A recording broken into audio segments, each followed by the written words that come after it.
তানভীর ভাই, July August গণ অভ্যুত্থান একটি প্রতিরোধ, একটি প্রতিবাদ এবং একটি ইতিহাস। 1 বছর আগে ঠিক এই সময় রাজধানীতে রাজপথে ছাত্র, যুব সমাজ এবং আপনারাও কিন্তু ছিলেন এই গণ অভ্যুত্থানে। আসলে আমি একটু জানতে চাচ্ছি যে তানভীর ভাই, জুলাই আগস্ট অভ্যুত্থানের সময় আপনি আন্দোলনে ছিলেন, সেই সময়কার পরিস্থিতিটা কেমন ছিল আপনার কাছে? ধন্যবাদ ভাই।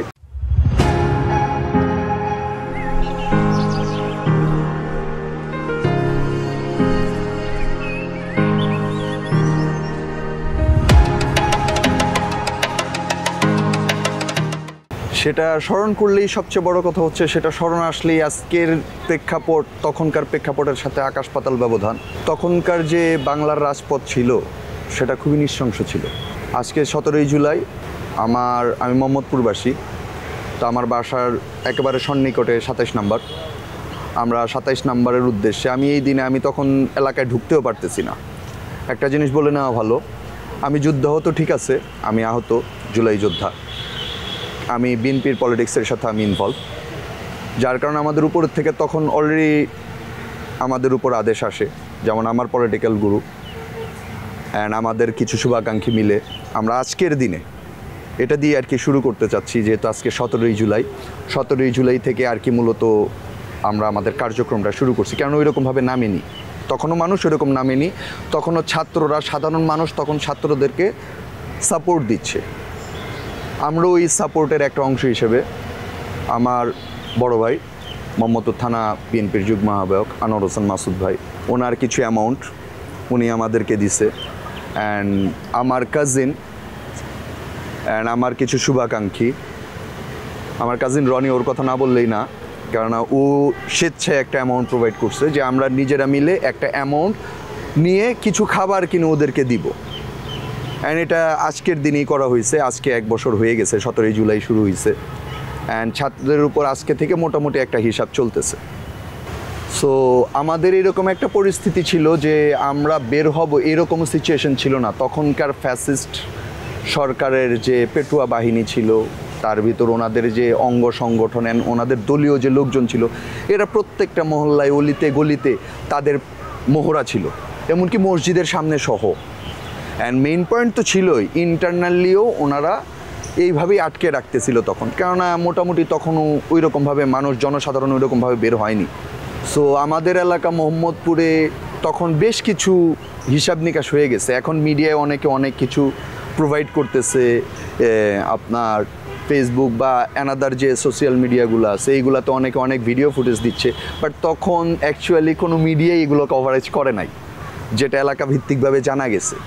অ্যান্ড আজকে এরকম কিছু পরিস্থিতি হয়েছে যে সাধারণ মানুষ, সে যেই দলই করুক না কেন, অ্যান্ড সে যে কর্মই করুক না কেন, প্রত্যেকেরই কিছু না কিছু ভিতরে লাইগা উঠছে। যেমন আমি আমার নিজেরটা দিয়েই বলি, আজকে আমরা প্রায় গত বছর এই দিনে অ্যারাউন্ড 16,000 টাকার খাবার, মানে এটা কোল্ড ড্রিঙ্কস, পানি অ্যান্ড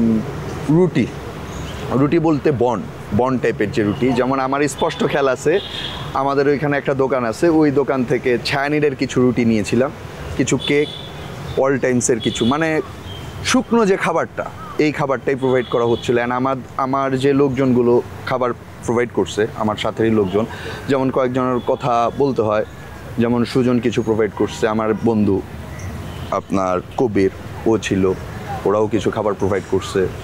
তারপর আমার বন্ধু শামীম এখানে আছে, ওরাও কিছু খাবার প্রোভাইড করছে।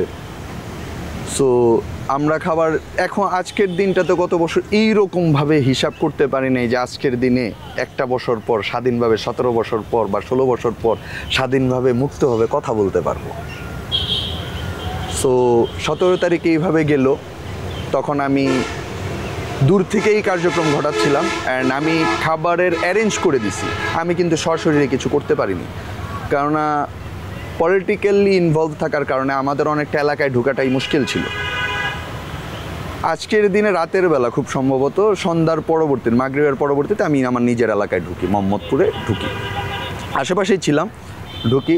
অ্যান্ড আমাদের একটা সার্কেল ছিল যারা ওই যে খাবার বিতরণের কাজে দায়িত্বে ছিল, যেমন স্পেশালি আমার কাজিন, পাশাপাশি আমার বোন জামাই নাইম, আমার বন্ধু রাজ, এদের সাথে আরও কিছু লোকজন ছিল যারা নাকি এই কার্যক্রমে ব্যাপকভাবে ইনভলভ ছিল। অ্যান্ড এরা কিন্তু কোনো পলিটিক্যাল লোক না, আমি যাদের কথা বললাম, এটা স্বতঃস্ফূর্তভাবে আমি অ্যারেঞ্জ করে দিছি। আমি যাদের কথা বললাম এরা কয়েকজন মিলে আমরা টাকা দিই, কেননা আমরা তো কারো কাছ থেকে টাকাও চাইতে পারবো না, কেননা মানুষ নেগেটিভলি দেখবে, কেননা স্বতঃস্ফূর্তভাবে করা আর কারো কাছ থেকে দান নেওয়া জিনিসটা খারাপ। যার কারণে আমরা এটা করার পরে 17 তারিখ আমরা করলাম, যেমন আমাদের ফ্রেন্ডরা মিলে আমরা বসছি যে সাপোর্ট দেয়া দরকার। যার কারণে 18 তারিখ ঐতিহাসিক আমার এলাকার জন্য এটা অনেক বড় একটা কাজ। আমার বোনজামাই যে ফ্রেন্ডের কথা, আমার বোনজামাই নাইম, রাজ, তারপর আমার ফ্রেন্ডের ছোট ভাই মাসুম, ওরা একটা টিম আছে, এরা প্রত্যেকে মিলে তখন কাজ করতেছে। আমার কিছু লোকজনও কাজ করতেছে এদেরকে সাপোর্ট দেওয়ার জন্য।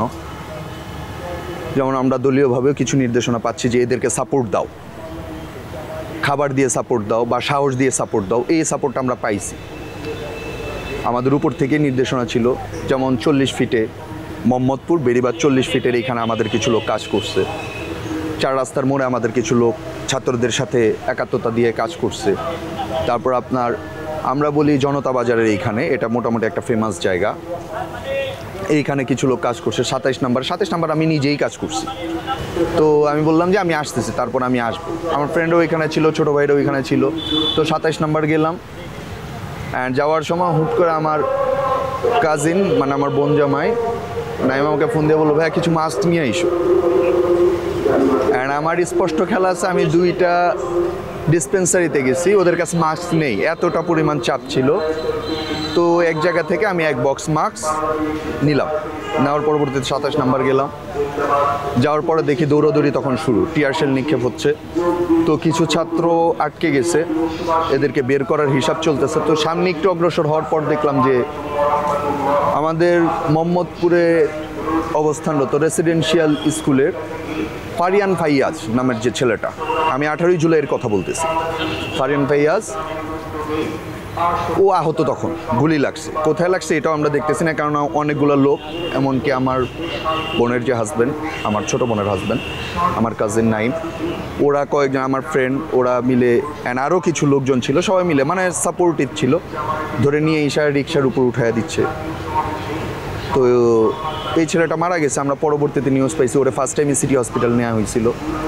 এটার পরবর্তীতে ভাই, যেহেতু মানুষ আর একটা বাচ্চা ছেলে, এদের এই সিন দেখার পরবর্তীতে ভিতর থেকে ভয়টা অনেকটা চলেই গেছে। সামনের দিকে আরেকটু অগ্রসর হলাম, তখন দেখতেছি মানুষ দৌড়াইতেছে, টিয়ার শেল ব্যাপক নিক্ষেপ হচ্ছে। অ্যান্ড আমি নিজেও তখন মাস্ক পরা, কয়েকজনকে মাস্ক দিলাম। এটার একটু পর আমরা ওদের কিছুটা অফ হইল।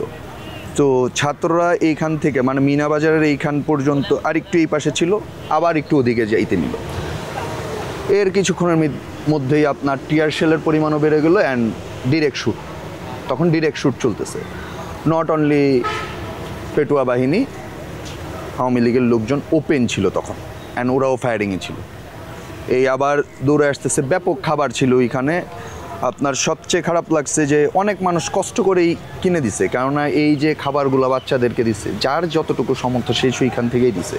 ওরা ওইখানে ছিল, খাবারের প্যাকেট ছিল, পানি ছিল অ্যান্ড কোল্ড ড্রিঙ্কস ছিল, মানে ব্যাপক জিনিস। এইগুলা ফেলে রেখেই ওই অবস্থায় দৌড়াইতেছে তখন মানুষ।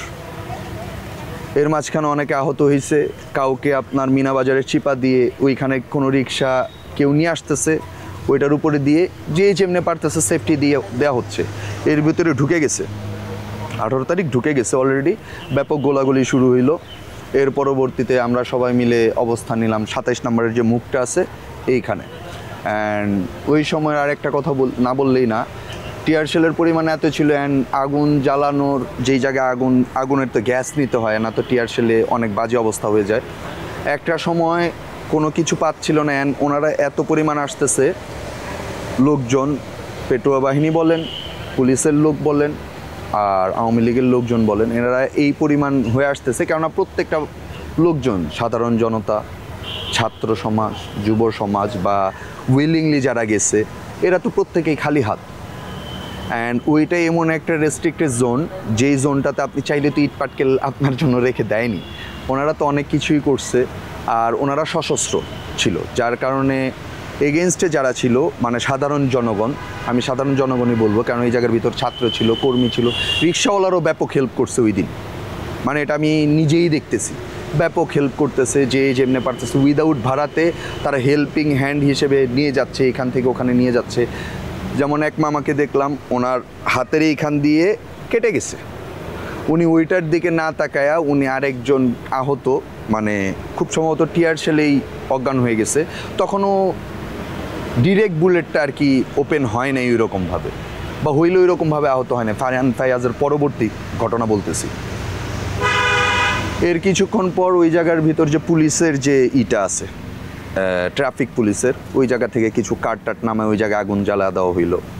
উৎসুক জনতা, এটার ওই পাশে আরেকটা জায়গা ছিল, ওই জায়গায় আগুন জ্বালা দিছে, অনেকে টায়ার জ্বালাচ্ছে, কাঠের টুকরা জ্বালাচ্ছে, যে যেভাবে সাপোর্ট নিছে। অ্যান্ড একটা সময় এইরকম ভয়াবহতার সৃষ্টি হইলে এটা করতে করতেই ওই জায়গাটা পুরা অন্ধকারে নিমজ্জিত হইল।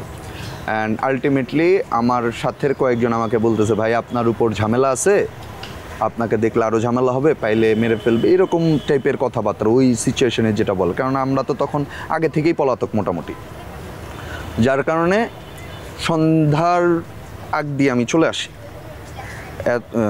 এর পরবর্তীতে 18 জুলাই আশেপাশে এরকম অনেক ঘটনা ঘটছে, যেটা তখন শুনতেছি, বিভিন্ন মানুষের মুখে শুনতেছি, বা আপনার নিউজ চ্যানেলে তো তখন ওইরকমভাবে দেখা যাচ্ছে না। অ্যান্ড মিথ্যে বলবো না, আমি নিজেও ফেসবুকে বা অ্যানাদার মিডিয়াতে দেখতেছি ভিপিএন ইউজ করে, কেননা ডাইরেক্ট তখন ওই রকমভাবে দেখার সাহসও করতেছিলাম না, কেননা ট্রেসের একটা ম্যাটার থাকে। এর পরবর্তীতে 19 জুলাই মোটামুটিভাবে কাটলো আরেক জায়গায় থেকে। 19 জুলাই আমরা বিকালে আমি নামাজ পড়তেছি, মোটামুটি গেছি কয়েক জায়গায় স্পটে পরিদর্শন করছি। তখন তো সবাই জানে মোহাম্মদপুরের উপর মোটামুটি মোহাম্মদপুর যাত্রাবাড়িতে তখন ব্যাপক ঝামেলা চলতেছে, স্পেশালি মোহাম্মদপুরে তখন র্যাব তাদের হেলিকপ্টার নিয়ে ফায়ারিং করতেছে। অ্যান্ড আমাদের বাসার একটু সামনে মানে লতিফ রিয়েল এস্টেটের দিকেও তখন হিসাব চলতেছে, হেলিকপ্টার উঠতেছে, গোলাগুলি হচ্ছে। তো এই মোমেন্টগুলো ক্লিয়ার করার মাঝে নামাজ পড়তেছিলাম, আসরের সময় ফোন আসলো মসজিদের ভিতর, আমি তখনও নামাজ শুরু হয়নি, যে ভাই আমার ফ্রেন্ড একটা ফোন দিছে যে ওরা একটা ঝামেলায় পড়ে গেছে, যে ভাই বেকআপ দেন, আমাদেরকে বেকআপ দেন। আমি বলি আমি তো মসজিদে, তুই উমুককে ফোন দে। আর একটা ছোটো ভাইয়ের গ্রুপ গেল, ওরা তখন আমাদের এইখানে আপনার ইত্যাদির মোড় বলে একটা জায়গা আছে, মানে গ্রাফিক আর্টস কলেজ যেটা, এইটার রোডটা, এই রোড দিয়ে পুলিশ অনেকটা ঢুকে গেছে, অনেক ঝামেলা হচ্ছে তখন। এটা শুনে আল্লাহ ওদেরকে যে কোনোভাবেই হোক, ওরা অনেক লোকজন জড়ো হওয়ার কারণে প্রশাসন আর ভিতরে ঢুকতে পারে নাই, ওই দিন ওরা সেভ হইল। অ্যান্ড ওই দিন আরও কিছু নৃশংস ঘটনার খবর পাই 40 ফিট থেকে, 3 রাস্তার মোড় থেকে, মানে তখন Jubo League, Chhatra League, Awami League and police, RAB, মানে কেউই বাদ নেই যারা নাকি এই অত্যাচারের তীব্র সীমা পার হয়ে গেছে। অ্যান্ড আমরা তখন জনসাধারণের সাথে, শুধু আমরা না, আমরা পলিটিক্যাল অ্যান্ড তখন মাদ্রাসার স্টুডেন্টরা ব্যাপক হারে ছিল। এর মাঝে আরেকটা কথা বলে দিই, বলাটা উত্তম, কেননা এটার কারণেই অনেকটা আমাদের নিজস্বভাবে মৃত্যুকে অনেকটা আলিঙ্গন করার মতোই সবাই নামছে। হয়তো আমি আহত হয়েছি, অনেকে আহত হয়নি, বাট তাদের প্রত্যেকেরই পার্টিসিপেশন ছিল। আপনার এর মাঝে আজকে যারা অনেক বড় বড় কথা বলে, বা আজকে পার্টি করে আহত জুলাই যোদ্ধাদের বা শহীদ পরিবারকে, শহীদদের বা আহতদের পরিবারকে নিজেদের সম্পদ বানিয়ে ফেলতে চাচ্ছে, একটা রাজনৈতিক দল হিসেবে যারা পুনর্জীবিত হয়েছে, এরা বলতেছে এরা তখন অনেকটা গুটিয়ে গেছে। তারা তখন আমাদের তৎকালীন ডিবি প্রধান হারুন সাহেবের ওইখানে দাওয়াত খাচ্ছে, অ্যান্ড আলটিমেটলি তারা তাদের যে প্যাকেজ এটা গুছিয়ে ফেলছে। তারা কিন্তু গুছিয়ে ফেলছে, কেননা কোটা সংস্কার আন্দোলনের যে ডাক দিয়েছে, এর পরবর্তীতে ছাত্রদের, বাচ্চাদের উপর যে হুমকিটা আসছে বা মারা হয়েছে, এটার দিকে কিন্তু দেখে মানুষ নামে নাই, বা আমরা কিন্তু নামি না। আমরা কি দেখছি, আমাদের দেশের সাধারণ ছাত্রদের উপর আন্দোলন চলতেছে, মানে এদেরকে নিপীড়ন চলতেছে, এটা একদিনে ফুসে ওঠে না। সাধারণ মানুষ এর আগে হয়তো বানান্দ, অ্যান্ড এর রিসেন্ট আগে অক্টোবরে বিএনপির উপরে অনেক বড় একটা ধস যায়, তখন মানুষ কিছুটাই হয়েছে। সো এইটাকেই পুঁজি করে মানুষ উইলিংলি নামছে। অ্যান্ড আরেকটা গ্রুপের কথা না বললেই না, এরা ব্যাপক সাপোর্ট দিছে ওই মোমেন্টটাতে, কারণ তখন ছাত্রদের পাশাপাশি সবচেয়ে বেশি অবদান যারা রাখছে আমার এলাকায় আমি যেটা দেখছি, মাদ্রাসার ছাত্ররা। এটা কিন্তু জামাতের লোক না, এটা হেফাজতের লোক বলতে পারেন, কারণ আমাদের ওইখানে বড় কয়েকটা মাদ্রাসা আছে। যেমন মামুনুল হক সাহেব, ওনার কিছু লোকজন ব্যাপকভাবে রাস্তায় ছিল ভাই, এটা আপনার না বললে হবে না। মোহাম্মদপুরের ভিতর ওনাদের ব্যাপক লোকজন ছিল, এই জায়গায় জামাতের লোক বলবো না, জামাতের লোক ছিল না, মামুনুল হক সাহেবের লোক। ওনার বাবার প্রতিষ্ঠিত যে মাদ্রাসাটা জামিয়া রহমানিয়া, এই মাদ্রাসার ব্যাপক স্টুডেন্ট, এরা ব্যাপকভাবে ছিল, শুধু অল্প না, ব্যাপকভাবে তাদের পুরাটাই নেমে গেছে। আর নামাজের সময়টা তার অনেকের ক্ষেত্রে ওই জায়গায় নামাজ পড়ছে, রোডের উপর নামাজ পড়ছে। এরা ছিল 19 তারিখের এই বর্বরতার, অ্যান্ড তখনও টিয়ার শেল নিক্ষেপ হচ্ছে, মানে এত পরিমাণ লোকজন ছিল। তখন আওয়ামী লীগের লোকজনে কিন্তু সাহস করতে পারতেছিল না যে এদের এগেনস্টে একটা কিছু করে ফেলবে। সো এর মাঝে এইভাবেই কষ্টের ভিতর দিয়ে 19 তারিখ গেল, অ্যান্ড 19 তারিখে তখন গোলাগুলি মোটামুটি ছোড়া হয়, আমাদের অনেকেই আহত হয়।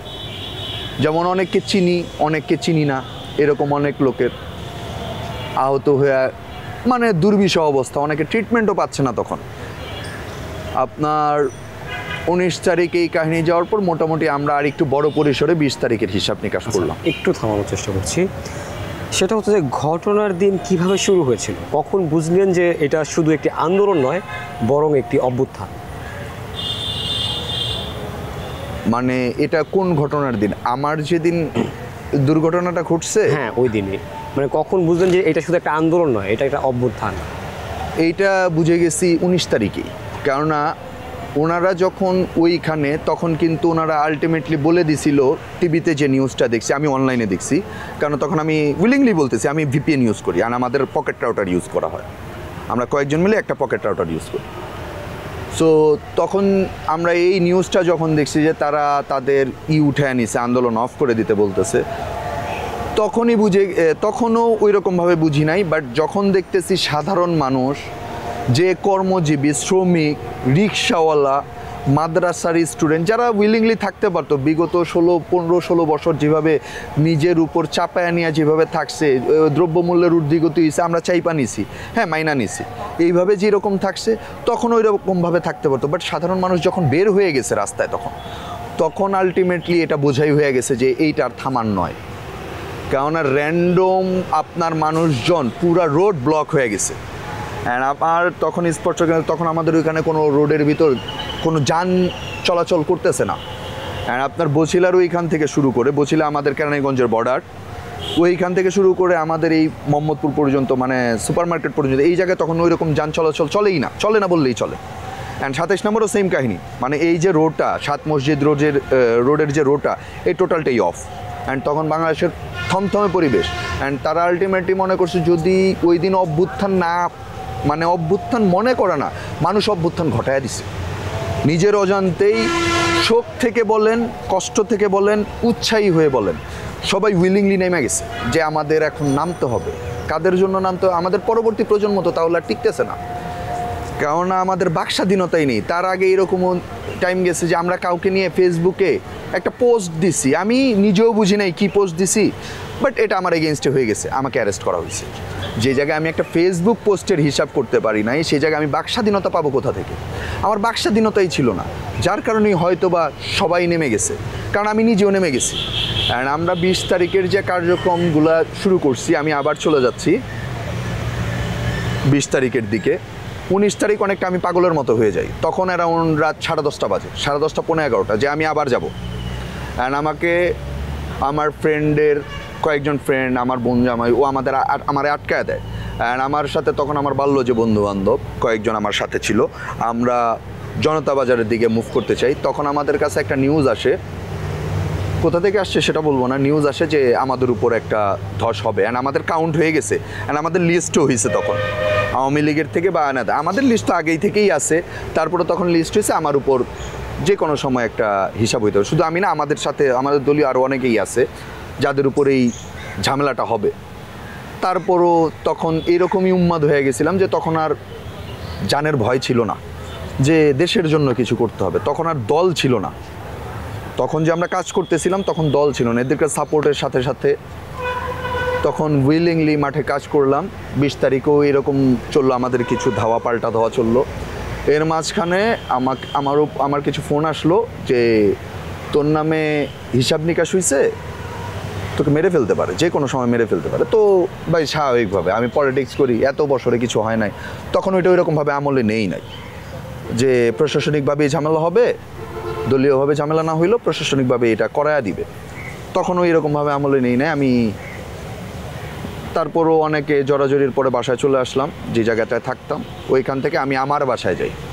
আমার বাসায় যেয়ে হালকা পাতলা নাস্তা করলাম, বের হইলাম, মাগরিবের নামাজ পড়লাম। তখনও অনেকে বুঝাচ্ছে, যেমন আমার বাল্যবন্ধু সবুজ, ও আমাকে অনেকক্ষণ বুঝাইলো যে দেখ এটা করিস না, দল করস ভালো কথা, বাট এই জায়গায় যাইস না, আর তোর নামে ব্যাপক রিপোর্ট আসতেছে, যে কোনো সময় একটা দুর্ঘটনা ঘটে যেতে পারে। আমার এই ঘটনা ঘটার সর্বসাকুল্যে ঘণ্টাখানেক আগে এই কাহিনী, ও আমাকে বুঝায় ও চলে গেল। এর পরবর্তীতে মাগরিবের নামাজ শেষ করে বাসায় আসলাম। বাসায় এসে আমি ট্রাউজার পরা ছিলাম, ট্রাউজারটা চেঞ্জ করলাম, কারণ তখন আমার নামতে হবে আবার, কারণ ওইটা অনেকটা নেশার মতো হয়ে গেছে। কেননা সাপোর্টিভ অ্যান্ড অনেকে চোখে চোখে রাখছে, তখন আর কি চোখে এড়ায় চলে আসতে যাব। মোটামুটি ঠিকঠাক হইলো। আমার সাথে আরও আমার এবার মুরব্বিদের নিয়ে আগাবো। সো আমার আরেক বড় ভাই গোলাম মাইনুদ্দিন বাউল ভাই, উনি রায়েরবাজার থাকে, ওনাকে ফোন দিলাম, কারণ নিজেরও একটু সেফটির হিসাব নিকাশ করছি, কেননা ওনার ফ্যামিলি মেম্বার্স ডিফেন্সে আছে। সো আশেপাশের ভিতর ওনাকেই মানে জরুরত মনে করলাম, যার কারণে ওনাকে নক করলাম। উনি আসলো, আমি শর্টস পরে বেরোইছি, হাফ প্যান্ট পরে বেরোইছি, হাফ প্যান্ট একটা টি শার্ট ছিল। আপনার ওইখান থেকে ওনাকে নিলাম, অ্যান্ড আমার সাথে আরও কয়েকজন, প্রায় 10-12 জন লোক ছিল আমার সাথে। এই 10-12 জন নিয়ে আমি ওইখানে মুভ করলাম।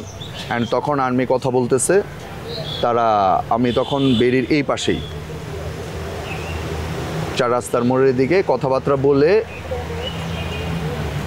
মোটামুটি তখন স্থির অবস্থা, মানে রোডটা ফাঁকা, অনেকটা লোকজন আছে, অ্যান্ড তখন শান্তিপূর্ণ হিসাব নিকাশ চলতেছে। আর্মি মোতায়েন হয়েছে ওই দিন ফার্স্ট, বিজেপি তো আছেই। আর্মিরা তখন 4 রাস্তার মোড় থেকে একটু মানে সর্বসাকুল্যে আপনার 60-70 মিটার দূরে, মানে মরি ভিলার একটু সামনের দিকে ওনারা ওনাদের লোকজন নিয়ে দাঁড়ায় ছিল, অ্যান্ড ফায়ারিং স্টেপে ছিল। তো ওর মাঝখানে আমার আরেক ফ্রেন্ডের সাথে দেখা, ওর সাথে কথাবার্তার এক পর্যায়ে ওরে বিদায় দিলাম, আমরা ওই পারে যাব। ওই পারে অলরেডি চলে গেছি। এর মাঝখানে কোনো কিচ্ছু না, শুধুমাত্র আমাকে আমার সাথে থেকে বাবুল ভাই বললো যে তানবীর পিছে থাকো, তোমার দিকে গুলি করবে, তোমাকে গুলি করবে, জাস্ট এতটুকুই আমার কানে আসছে।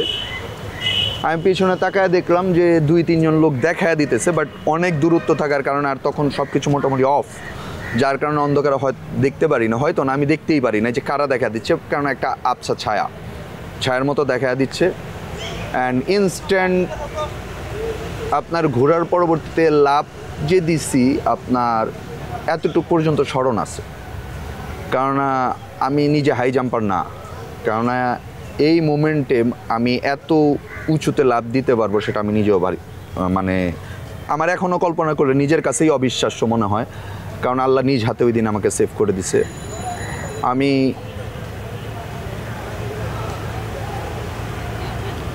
যখন লাভ দেই, মানে আমার নিজের অজান্তে আমি লাভ দিয়ে দিই।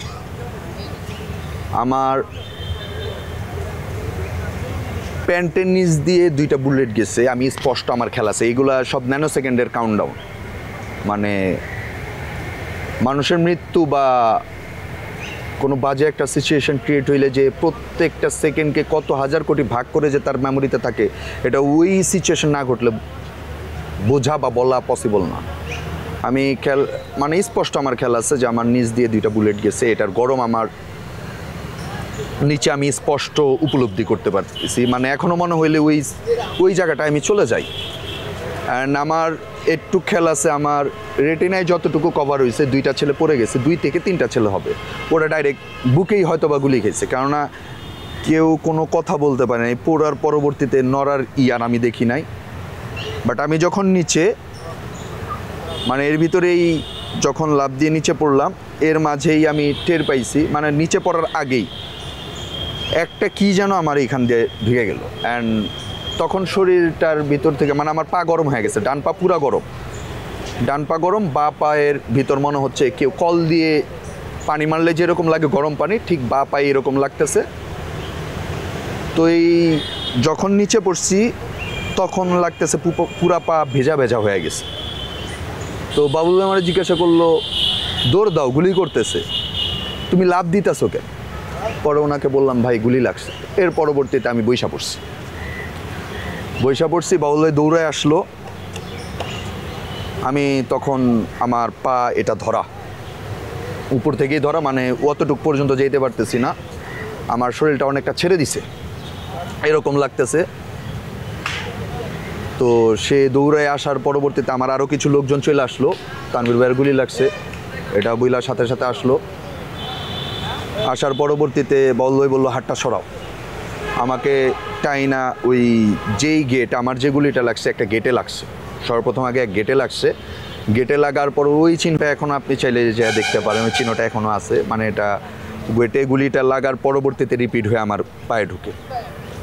আর এটা রাইফেলের গুলি ঢোকার পরবর্তীতে ওই তো বললাম যে পড়ে গেছি। এর পরবর্তীতে ভাইয়ারা কয়েকজন মানে আইসায় যখন ধরছে তখন আমার শরীরে কোনো শক্তি নাই, আমার কোনো শক্তি নাই। আশেপাশের লোকজন, এদেরকে অসংখ্য ধন্যবাদ, অনেককে চিনি, অনেককে চিনি না বললেই চলবে। আমার সাথের যে লোকজন ছিল ওই জায়গায় আরও 2-4 জন ছিল, মানে প্রায় 15-16 জন আমার সাথের।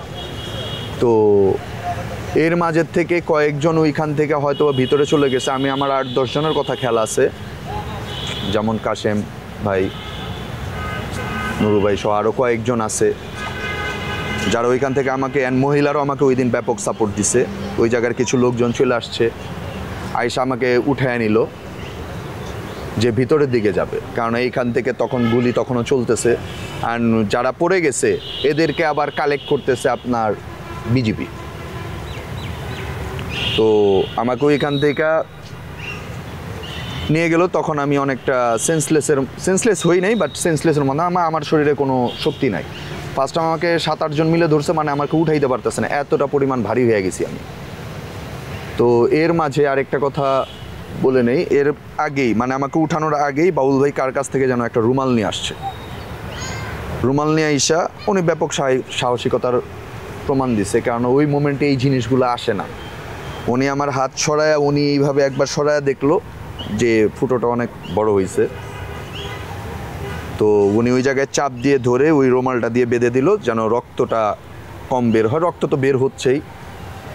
এরপরে নিয়ে একটা ডিসপেন্সারিতে গেল। তো ডিসপেন্সারির যে ওনার বা ওই যে এমবিবিএস ডাক্তারটা, ওনাকে আমি চিনি না। উনি বলল ভাই আপনি আমাকে চিনেন না, আমি আপনাকে চিনি, টেনশন করেন না, আপনার সেফটি আছে। অ্যান্ড এই যে আমাকে ওই পর্যন্ত নিয়ে যাওয়ার মাঝে আমি অনেকটা সেন্সলেসের মতো, মানে আমার অনেক কিছু ঝাপসা, সব কিছু ঝাপসা হয়ে গেছে। কানে শুনতেছি বাট দেখতে ওই রকমভাবে পারতেছি না। ওইখানে যাওয়ার পরবর্তীতে উনি প্রাথমিক একটা চিকিৎসা দিল। আমার খেলা আছে, আমার তখনই আমি ফার্স্ট কথা বলছি, আমারকে বসাইলো। বসানোর পরবর্তীতে উনি দেইখা আমার পাটাকে নিয়ে আঙুল একটা ঢুকায় দিচ্ছে। ওনার আমার থেকে হেলদি, অনেক হেলদি ওনার আঙুলটা অনেক মোটা ছিল। আঙুলটা যখন ঢুকায় দিল আমি একটা চিৎকার করে উঠি। পরে বলতেছে উনি, ভাই এটা তো এখানে করা যাবে না, না তো আমি এখানে সার্জারি করে দিতে পারতাম। তখন আর কি ফার্স্ট জানি যে বুলেটটা অনেক বড়। কিসের বুলেট তখনও জানি না। বুলেটটা বড়, আপনার এইখানে না, এটা আপনার সার্জারি ছাড়া কোনো অবস্থাতে সম্ভব না। তো ওই মোমেন্টে অনেকটা চিন্তাই পড়ে গেছি যে কীভাবে সার্জারি হিসাব করব। অ্যান্ড আমাকে রোলাক নামের একটা ইঞ্জেকশন পুশ করলো যেন ব্যথাটা কমে যায়। এরপরে একটু কথা বলতে পারলাম, সবাই ধরে রাখছে। তখন আমার গেঞ্জি খুঞ্জি খুলে ফেলছে আর শর্ট প্যান্ট পরা, বাতাস করতেছে, অনেক মহিলারা আসছে, তারা ব্যাপক সাপোর্ট দিছে। ব্যাপক ওই অঞ্চলের লোকজনগুলো আমাকে ব্যাপক সাপোর্ট দিছে।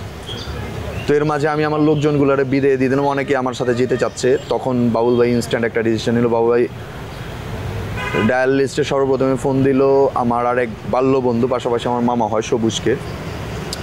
সবুজ অলরেডি পাগল হয়ে গেছে। তখন মোটামুটি সবুজকে ফোন দিয়ে বলল যে বাংলাদেশ মেডিকেল যাব আমরা, করে বাংলাদেশ মেডিকেলের হিসাবটা ক্লিয়ার করতে বললো।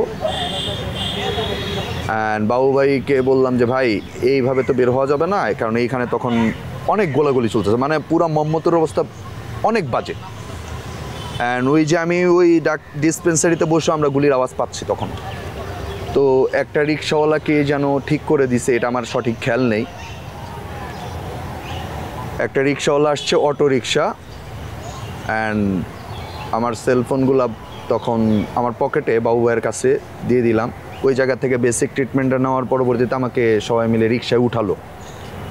রিক্সায় উঠায়া অনেকেই যেতে যেতে সবাইকে অফ করে দিয়ে শুধু বাবুল ভাইকে আমি সাথে নিলাম। বাবুল ভাই আমাকে ধরে রাখছে, হেলান দিয়ে ওনার মাথায় হেলান, ওনার ঘাড়ে আমি হেলান দিয়ে শোয়া। অ্যান্ড আমার পাটাকে রিক্সাওয়ালা না ওই জায়গার লোকজন মিলে ধরে রিক্সার যে জায়গায় বসে ওই জায়গাটায় পাটা সোজা, অ্যান্ড বলে দিল যে ভাই পা যেন না বাঁকে, তাহলে কষ্ট অনেক বেশি হবে। তখনও এই যে আমার উঠা দিতেছে, তখন তো আমাকে পেইন কিলার দাও, আমি ওই রকমভাবে বুঝতেছি না। তো ব্লিডিং অফ করে দিয়ে উনি মোটামুটি একটা ব্যান্ডেজ করে দিয়ে দিছে যে যেন রক্তটা সাময়িকভাবে অফ হয়। ওইখান থেকে যাওয়ার সময় সরাসরি বের হতে পারবো না, কিসের জন্য? গোলাগুলি হচ্ছে, অ্যান্ড বম্পিং চার্জও হচ্ছে কিছু, সাউন্ড গ্রেনেড, যেটা ওনারা বলতেছিল সাউন্ড গ্রেনেড, বাট ওটাকে এটা জানি না। এখান থেকে বের হলাম চাদুদ্দানের এই পাশের গেট দিয়ে, এইখান দিয়ে বের হলে ঢুকে গেলাম আপনার চানমিয়া হাউজিংয়ের ওইখান দিয়ে। মানে আমি এইখান দিয়ে না গিয়ে, মানে 4 রাস্তার মোড় দিয়ে না গেলে ওইখান দিয়ে চানমিয়া হাউজিং ঘুরে নূরজাহান রোড, সলিমুল্লাহ রোড, এতটুকু মোটামুটি বের হয়েছি। বাট নূরজাহান রোড যখন ক্রস করি, সামহাও আরেকটা এর মাঝে কে যেন ফোন দিছে, বলতেছে যে জায়গায় জায়গায় চেক হচ্ছে, যে পাইলে যারা যারা আহত এদেরকে ওই জায়গায় শ্যুট আউট করে দিচ্ছে। এর মাঝে ওইটা ওই রকম আমলে নিল না। তো সলিমুল্লাহ রোড দিয়ে যখন ঢুকি আমরা, মানে মাঝামাঝি দূর থেকে দেখতেছি যে চেকিং হচ্ছে।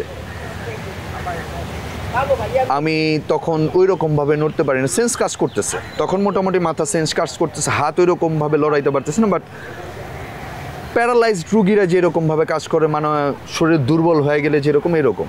আমি বাবু ভাইকে বললাম ভাই আমার এখানে অনেকগুলো ডকুমেন্টস আছে, অনেক ছবি আছে, তো কি করা যায়? ছবি ডিলিট করার অনেক চেষ্টা করছি, পারতেছি না। আবার এটাও মাথায় আসতেছে যে ছবি ডিলিট করলাম, বাট গুগলে যদি ঢুকে, গুগল ফটোজে ঢুকে আমার ছবিগুলো পেয়ে যাবে। আমি সুন্দর করে ফোনটা মাস্টার রিসেট মেরে দিছি, আমার ফিঙ্গার দিয়ে আমি মাস্টার রিসেট মেরে দিছি। এর পরবর্তীতে ওইখান থেকে আসলাম, অ্যান্ড আমাদের আটকাইলো। অ্যান্ড এই আস্তে আস্তে মাস্টার রিসেট মারছি, উনি ওপেন করলো, অ্যান্ড আমি তখন আমার লক দিয়ে ফোন খুলি।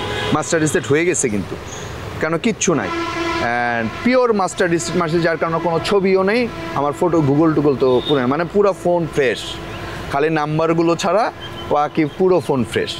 তাও অল্প কিছু নাম্বার ছিল, এরপর আমি নাম্বার অন্যভাবে আনি, কারণ এটাও আমার স্পষ্ট খেলা আছে, আরেকজনের নাম্বারে ফোন দিবে বাবুল ভাই, নাম্বার খুঁজে পাচ্ছি না। মানে এর আগেরটা বলে নিই, যেটা বলতেছি, আপনার আমাদেরকে বিজেপি আটকাইলো, আমাদের ফোনগুলো নিল, চেক করলো কীভাবে হয়েছে। তো তখন আমাদের আলটিমেটলি মিথ্যে কথা বলা লাগছে। অ্যান্ড আমাকে তখনই, তার আগেই বাবুল ভাই ওই যখন রিক্সায় উঠি তখনই বলে নিছে, যদি কেউ জিজ্ঞাসা করে বলবা যে তোমার যেই জায়গায় বাড়ির কাজ চলতেছে, বাড়ির কাজ দেখতে গেছে, ওই জায়গায় ফাইসা গেছে, গুলিতে আহত হয়েছে। সেম কথাটা বললাম, তো ওনারা বিলিভ করলো না। ওনারা ক্রস ম্যাচের জন্য আরও কয়েক জায়গায় ফোন দিতে চাইলো। পরে বাবুল ভাই ওনার কিছু পরিচয় দিল, 2টা পরিচয় দিল। পরবর্তীতে ওই পরিচয়ের তাগিদে 2জন নক করে এটা আমাদেরকে ছেড়ে দিল, কারণ তখন আমার ব্লিডিং হচ্ছে, আমার পা দিয়ে ব্লিডিং হচ্ছে, এটা দেখে পরে ছেড়ে দিল। আমরা ওইখান থেকে আস্তে আস্তে বাবুল ভাই বললো যে উমুকের নাম্বারটা তো আমার কাছে নাই, তুমি বের করে দাও। আর আমি ওনাকে বইলা দিয়া আমি বলতেছি ভাই আমাকে আপনি ফোনটা ধরেন, আমার এই হাতটা উঠাইয়া ধরেন, আমি বাকি কাজ করতেছি। কারণ আমার ব্রেন কাজ করতেছে, বাট শরীরের যে শক্তি, শরীরের শক্তি পাচ্ছি না। এর পরবর্তীতে আপনার ওই নাম্বারটা বের করে, মানে সিম থেকে যে নাম্বার আনে, বা তখন গুগলের দেওয়ার মতো ক্যাপাসিটি আমার ছিল না, একেবারে সত্য কথা, গুগলের দেওয়ার মতো ক্যাপাসিটি ছিল না। এর মাঝে আপনার বাবুল ভাইকে বললাম যে ভাই আপনি এই জায়গায় ঢুকেন, লকটা ওপেন করে দিয়ে, তখন আর কোনো লক নাই আমার ফোনের ভিতর, লকটা ওপেন করে দিলে কিছু মিডিয়া, সোশ্যাল মিডিয়া ওপেন করলাম, কারণ আমার তো ওই জায়গায় কথা বলতে হবে। এটা ওপেন করে দিলাম। ওই যে হোয়াটসঅ্যাপটা যখন ইনস্টল দিই আমি, ওইটার যে রিস্টোর হয়েছে আমার নাম্বারগুলো চলে আসছে, কারণ হোয়াটসঅ্যাপের যে রিকভারিগুলো করা ছিল নাম্বারগুলো, হোয়াটসঅ্যাপেরটা চলে আসছে, টেলিগ্রামেরটা চলে আসছে, যে নাম্বার সহ দেওয়া ছিল এটাতে ফ্যাসিলিটি চলে আসলো, যে নাম্বারগুলো পাওয়া গেল। ফোনটা বাবু ভাইকে দিলাম, কষ্ট মষ্ট করে বাংলাদেশ মেডিকেলে গেলাম। তো বাংলাদেশ মেডিকেলে যাওয়ার পরবর্তীতে তারা ঢুকতে দিবে না, অ্যান্ড আমাদের আরেক ফ্রেন্ড ডাক্তার মিথিল, ও তারপর আমার বন্ধু, বাল্যবন্ধু সবুজ, ও আগেই বলেছিল, অ্যান্ড আরও কয়েকজনের কথা না বললেই না, যারা নাকি আমার জন্য ব্যাপক হার্ড ওয়ার্ক করছে। আমাদের সার্কেলটার ভিতর অধিকাংশই আত্মীয় স্বজন। যেমন সর্বপ্রথম আমার ছোটো মামা, আমার দুইটা মামা, আমার ছোটো মামার অবদানের কথা অস্বীকার, মানে ওইটা বললেও শেষ হবে না। সেও একটু থামানোর চেষ্টা করছে, যখন আপনি গুলিবিদ্ধ হলেন পরিবার তো জানতে পেরেছিল? না, তখনও জানেন? তখনও জানেনি না। যখন জানতে পেরেছিল তখন তাদের প্রতিক্রিয়া কী ছিল বা শুনেছি? এই যে বলতেছি, সেটাই বলতেছি। ওই যে সবুজকে ফোন দেওয়া হয়েছে, আমার বাল্যবন্ধু, ও 2-3 জনকে জানাইছে। বাবুল ভাইয়ের সাথে কথা হয়েছে, ওইটা প্রপারলি আমি তখন জানি না।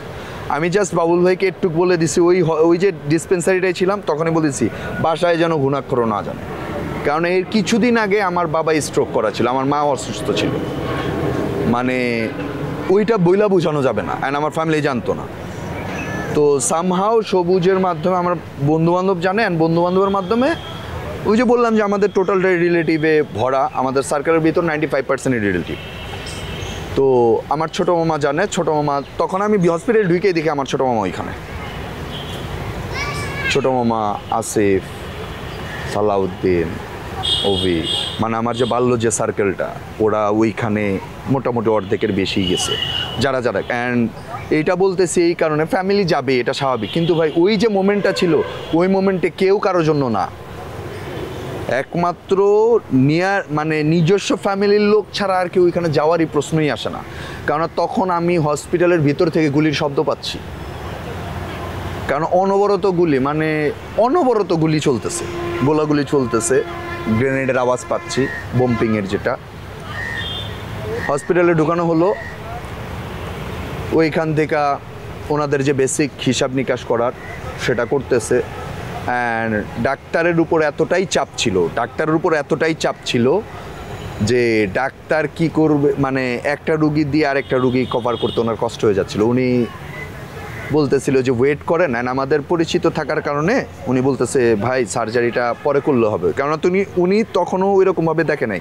আমি কিন্তু আগেই শুনে আসছি বুলেটটা বড়, উনি বলতেছে এই বুলেট ভিতরে থাকলে ঝামেলা নেই। তো বুলেট ভিতরে থাকলে ঝামেলা নেই, তারপর আমি বলতেছি যে ভাই যদি ঝামেলা না থাকে তাইলে এক হিসাব, মানে আমি নিজেরে বুঝ দিতে পারতেছি না যে বুলেট, কেননা তখন আমার যন্ত্রণা হচ্ছে। উনি নর্মালি ইটি করে ঠিকঠাক করে দিছে। যাই হোক, এর কিছুক্ষণের ভিতর মামা আসলো, তুই টেনশন করিস নাই। মামা ব্যাপক কনভেন্সের চেষ্টা করলো, অ্যান্ড এক পর্যায়ে কনভেন্স হলো যে উনি আমার সার্জারিটা করবে। আমার তখন 1 ঘন্টা পর আমার সব কিছু জমা দেওয়ার জন্য বললো, ছোটো মামা সব কিছু জমা দিতে গেছে, এর মাঝে একটা রুগী আসলো, মানে ওর কথা কখনোই বলবো না, কারণ তখন আমি কিন্তু ওটিতে আমাকে ওটি থেকে বের করা হয়নি, আমি ওটিতে। আমার পাশেই আরেকটা স্ট্রেচার আসলো, ওই স্ট্রেচার আমি তো এইভাবে শোয়া ছিলাম, মানে ওর স্ট্রেচার যে ঢুকতেছে আমি ওর পুরো শরীর দেখতে পাচ্ছি, ওর পায়ের হাঁটুর নিচ থেকে নাই, মানে পুরা ভাইঙা হাড়টা এইভাবে হয়ে রয়েছে। অ্যান্ড এর কিছুক্ষণ আগে আমরা যখন হসপিটাল, ওই যে বললাম গোলাগুলির আওয়াজ শুনতেছি, তো এই ছেলে বলল যে ভাই ওর ঢুকার পরবর্তীতে ডাক্তারকে দেখার ওর সর্বপ্রথম কথা ছিল আমার অনেক ব্যথা করতেছে, আমার একটা পেইন কিলার দেন। অথচ ও জানে না ওর 2টা পা নাই, মানে 2টা পা, এটা পরবর্তীতে জানতে পারছি। ডাক্তারও বলতেছে যে 303 ঠেকায় নাকি গুলি করা হয়েছে ওনাকে, অ্যান্ড ওনার 2টা পা মানে কীভাবে বললো, মানে এটা বলারই নেই, মানে পায়ের সাথে কোনো সংযোগ নাই, ওর হাড় পুরা হয়ে গেছে, অ্যান্ড ওর গোস্ত মস্ত থিতলে আছে। ওই অবস্থা দেখে আমি সাময়িকভাবে না, আমি ভয়াবহ ভয় পেয়ে গেছি। অ্যান্ড এর পরবর্তীতেই আসিফ ছিল আমার ভাগিনা, আমার মামা, আবার বাল্যবন্ধু, আসিফকে বললাম যে মামাকে ডাক দে, ছোটো মামারে ডাক দে। ছোটো মামা আসলো, তো ছোটো মামাকে আমি বললাম মামা আমি এখানে থাকবো না। কেন? কারণ ওই যে আমার ভিতরে একটা ভয়, কারণ এতক্ষণ আমার সব ক্যালকুলেশন করতেছি, কারণ আমার আগের দিনও বলে দেওয়া হয়েছে, ওই দিনও দিনের বেলা বলা হয়েছে আমাকে যে কোনো সময় মেরে ফেলবে বা আমার উপরে অত্যাচার হইতে পারে বা যে কোনো একটা অ্যাক্সিডেন্ট হইতে পারে, বাট সেটা আলটিমেটলি হয়ে গেছে আমার সাথে তখন। অ্যান্ড যার কারণে আমার ভয় হয়ে গেছে, ভয় ঢুকে গেছে। মামাকে বললাম যে মামা এখানে থাকলে আমি আর বাসার চেহারা দেখতে পারবো না। অ্যান্ড মামা বললো যে আচ্ছা তাইলে লেগে আমরা এক কাজ করি, পরবর্তীতে এসে সার্জারি করবো। কয় টাকা যা গেছে গেছে, ওইখান থেকে বের করার হিসাব করলো মামা। তো মামা আবার বুদ্ধি করে করলো কি, তুই আগে বের হয়ে যা। আমার সাথে বাবুল ভাই আর আসিফকে দিল, আমরা বের হয়ে গেলাম। এর ভিতরে আমার অনেক বন্ধু বান্ধব আসছে, অনেকের নামও মনে নাই, কারণ তখন সেন্স ওইরকমভাবে কাজ করতেছিল না। আমার এক্সরের পরবর্তীতে ওই যে ওটিতে নিছে, এরপর বের করে দিল। ওইখান থেকে রিক্সা একটা নিয়ে আমি চলে আসলাম। এর পরবর্তীতে আমাকে তখনও কিন্তু এর মাঝখানে আপনি যেটা জিজ্ঞাসা করেন আমি একটু মিসিং হয়ে গেছে। আমাকে যখন এক্স রে করতে নিয়ে যাওয়া হয়, এক্স রে রুম থেকে বের হওয়ার পরবর্তীতে আমার আম্মা ফোন দিছে, তুমি কোথায়? তো মামাকে আগেই বলে দিছি বাসায় যেন না জানে। মামাও বলে নাই, কারণ উনিও তো জানে ওনার বন্ধুলা ভাই অসুস্থ, সিক। অ্যান্ড বাবা স্ট্রোকের রুগী, ব্রেন স্ট্রোকের রুগী 2 বার করছে, অ্যান্ড ওনার মেজর স্ট্রোক গেছে, যার কারণে ওনাকেও জানানো হয় নাই। আম্মাকে বলতেছি আমি আসি, কয় কোনো ঝামেলা হয়েছে? আমি কইছি না, মার মন ওনার তো আগেই টান দিয়ে দিছে, যার কারণে আমাকে নর্মালি উনি খুব রেয়ার, বাইরে থাকলে ওনাকে বলাই আছে যে ফোন দিবা না, যখন দরকার হবে আমি ফোন দিব। আমার ছোটো ভাই আমাকে অ্যাজ ইউজুয়াল ফোন দেয়। তো ওই সময় ওনার ফোন দেওয়ার কথা ছিল না, বাট উনি ফোন দিছে। অ্যান্ড তখনও ওনাকে বলা হয় নাই যে আমার এত বড় দুর্ঘটনা ঘটে গেছে। তখন অলরেডি আলটিমেটলি আমরা জানি যে আমার ভাস্কুলার ব্যাপক ঝামেলা হয়ে গেছে, আমার কয়েকটা নার্ভ ছিঁড়ে গেছে, এই জিনিসগুলো আমরা তখন জানি। এর পরবর্তীতে মাকে বলা হইলো আমি আসতেছি, টেনশন নেই। মামাকে দিয়ে দিলাম ফোন, কথাবার্তা বললো। তো বাসায় বুঝে গেছে, আমার ছোটো ভাই জেনে গেছে যে ভাইয়া, কেননা মোহাম্মদপুরে মোটামুটি তখন চড়াও হয়ে গেছে যে তানভীর গুলি খেয়েছে, আমি গুলি খেয়েছি, এটা মোটামুটি মোহাম্মদপুরে প্রচার হয়ে গেছে।